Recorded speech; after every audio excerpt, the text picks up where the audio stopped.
L'hypnose, eh bien, c'est simplement un mode de fonctionnement particulier de votre cerveau. Votre cerveau fonctionne de plusieurs façons. Soit il est en éveil, soit il dort la nuit. Ce sont deux modes de fonctionnement.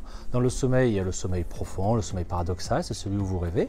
Eh bien, en éveil, vous avez plusieurs modes de fonctionnement. L'éveil conscient, là nous sommes en éveil conscient, et puis l'éveil dissocié. C'est quand physiquement vous êtes réveillé et par la pensée, vous êtes ailleurs.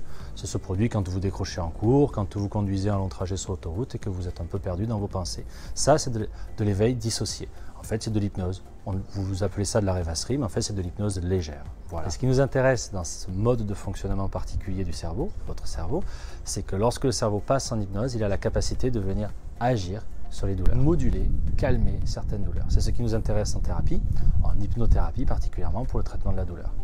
Ce qu'on fait dans ce type de prise en charge, on fait une séance où le thérapeute guide le patient, on voit si ça l'aide, si ça soulage sa douleur, si ça le calme, s'il voit une amélioration de ses symptômes, et si ça l'aide, alors on lui apprend à faire de l'auto-hypnose, pour qu'il puisse justement le refaire sans le thérapeute. C'est finalement comme chez le kiné, il vous montre comment faire certains exercices d'étirement et vous pouvez ensuite les refaire par vous-même.